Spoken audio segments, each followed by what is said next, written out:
दुलाराय आसाम सानजौफु जाग्रा आदार बानायग्रा मावथि आफादनि बिटिसि ओनसोलनि दालाय आफादा बिथांमोननि बायदिसिना दाबिखौ लानानै दिनै क'क्राझाराव थानाय बिटिसिनि सोलोंथाइ बिफाननि गाहाय मावख'नि लांगोनायाव खुदिसानाय हाबाफारि लायो। बिथांमोननि गाहाय दाबिफोरा जाबाय बिटिआर खुंथाया संग्रा मावथिफोरनो दानफायाव उफ्रा 500 रां होनाय, साफ्रोमबो संग्रा मावथिफोरनो सिनायथि बिलाइ आरो ड्रेस होनाय, बिटिआर एबा दुलाराय आसामाव फरायसालिनि ओंखाम संनाय हाबायाव एनजिअखौ हाबहोयै 10 दाननि सोलाय 12 दाननि माननि होनायजों लोगोसे सिपिएफनि खाबु होनाय, आजिरा मोननाय समाव 3 लाख रां होनायजों लोगोसे दानफायाव 3,000 राङै पेन्सन होनाय, मावबान्थाखौ दानसेयाव 9,246 रां होनाय आरो मावबाय थानाय समाव जखम जायोब्ला 3 लाख रां आरो थैयोब्ला 5 लाख रां होनाय। फरायसालि संग्रा आफादनि मावथिफ्रा खुद्रिखांनाय हाबाफारि लानायजों लोगोसे बिटिसिनि सोलोंथाइ बिफाननि सामलायगिरिनि दारै बिटिसिनि गाहाय प्रमद बर' बिथांनिसिम आफादनि बायदिसिना दाबि थानाय गांसे गोसोखां बिलाइबो दैथायहरो। बे खुद्रिखांनाय हाबाफारिखौ दैदेनदोंमोन सानजौफु ओंखाम संग्रा आफादनि आफादगिरि चन्द्रापति बसुमतारी आरो धनिता पाठक दया।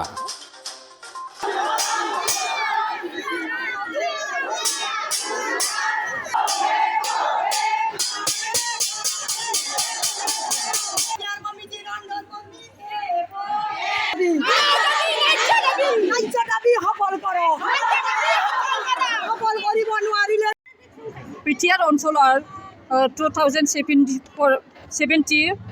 চনতে মানে বিটিচি চৰকাৰে 500 টকা দিবলৈ বিচাৰি আছে, কিন্তু 200 টকা 6 মাহে পইচা দিয়া আছিল, ইয়াৰ পৰা নাই দিয়া।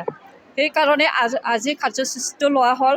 তাৰপৰে আমাৰ কোনো স্বীকৃতি নাই আৰু পেঞ্চনৰ কথা নাই। আমাৰ 17 বছৰ চলি আছে কাম কৰাটো, কিন্তু এতিয়ালৈকে 10 মাহৰ পইচা দিয়া আছিল চৰকাৰৰ ফালৰ পৰা, 12 মাহে পইচা পোৱা নাই।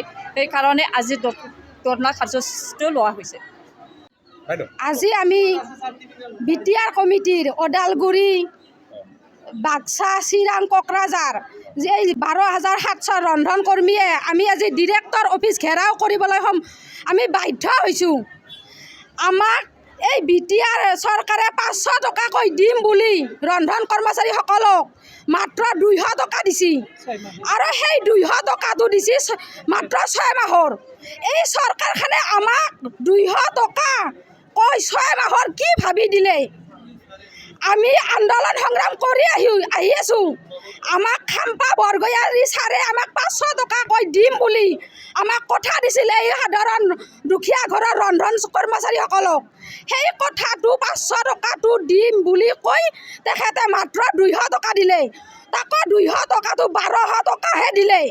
গতিকে আজি আমি চাৰিওখন ডিষ্ট্ৰিক্ট লগ হৈ আমি খাম্পা বৰগয়াৰী ছাৰক আৰু প্ৰমোদ বড়ো ছাৰক আমি সুধিব খুজিছোঁ যে আমাক 1200 টকা কিয় দিলে? আপোনালোকে আমাক এই 1200 টকা কি ভাবি দিলে আৰু আমি কেনেকৈ আমাৰ পৰিয়াল চলাওঁ? আমি ৰাতিপুৱা 9 বজাৰ পৰা স্কুলত গৈ আমি 2টা-3টা বজালৈ কাম কৰোঁ, আৰু আমাক এই চৰকাৰখনে আমাক 200 টকা দিয়ে মাহত। এই নতুন চৰকাৰক আমি মেমৰ নাম এখন দিবলৈ দাখিল কৰিছোঁ। আমি ডিৰেক্টৰ ছাৰৰ হাতেদি আমি মুখ্য আমাৰ নেতা প্ৰমোদ বড়োলৈ তেখেতে আমাক এই 200 টকাটো আমাক নিয়মীয়া কৰি দিয়ক, কাৰণ আমি আমাৰ 200 টকাত পৰিয়াল চলাব নোৱাৰোঁ। আমাক 200 টকাটো নিয়মীয়া কৰক, আমাক 500 টকাকৈ আমাক এই নতুন চৰকাৰে দিয়ক। আমি বাৰম্বাৰ অনুৰোধ জনাইছোঁ, আৰু আজি আমি কিয় ৰাস্তাত ওলাই আহিছোঁ আমাৰ দাবীটো পূৰণ কৰিবলৈ। এই আমাৰ দাবীটো তেখেতে পূৰণ কৰক। আমি বাৰে বাৰে তেখেতৰ ভাতত ধৰিছোঁ, ভৰিত ধৰিছোঁ। আমি 7 তাৰিখে আহি ইয়াতে মেমৰ নাম দি থৈ গৈছোঁ, কিন্তু কোনো আমাৰ উত্তৰ নাই। সেইকাৰণে আমি ওলাই আহিছোঁ আমাৰ দুখৰ, আমাৰ বেদনাৰ কথা ক'বলৈ, আৰু আমি যে এই 200 টকাটো পোৱা নাই সেইটো আমাক দিয়ক বুলি আমি আশা কৰিছোঁ।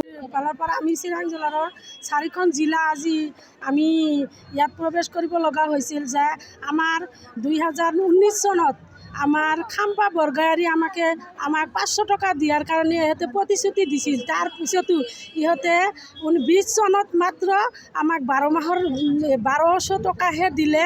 সেইটো কোন মাহত দিলে আৰু কিহৰ কাৰণে দিলে সেইটো কোনো আমাৰ ৰেগুলাৰ হোৱা নাই। ইয়াতে যে আৰু যে পইচাখিনি যে ৰেগুলাৰ কৰি দিব লাগে আমাক BTR চৰকাৰে, যে আমি 12 মাহক পইচাখিনি দিব লাগে। যদি 200 টকা দিছে তেনেহ'লে আমাক 12 মাহৰহে দিব লাগিছিল আৰু এইটো ৰেগুলাৰ কৰিব লাগিছিল। কিন্তু এইটো একো দিয়া নাই, মাত্ৰ 1200 টকাহে দিলে আৰু বাকী পইচাৰ কোনো খবৰ নাই, কি আমাক কোনো নিৰাপত্তা নিদিল। কিন্তু তাৰ পাছতো আমি প্ৰমোদ বড়ো ছাৰক আমি 3 বাৰ লগ কৰিছিলোঁ। তাৰপিছত ইয়াতে স্মাৰক পত্ৰ দিছিলোঁ। প্ৰমোদ বড়ো ছাৰে কৈছে আমি আপোনালোকক BTC অফিচত মাতিম, আপোনালোকৰ লগত আলোচনা কৰিম। কিন্তু বহুদিন আমি তাৰ লগত যোগাযোগ কৰিছোঁ, কিন্তু আমাক মাতাও নাই, আলোচনাও কৰা নাই। আমাক আৰু পইচাখিনিও এতিয়ালৈকেও এই 200 টকাটোও ওলাই দিয়া নাই। সেইকাৰণে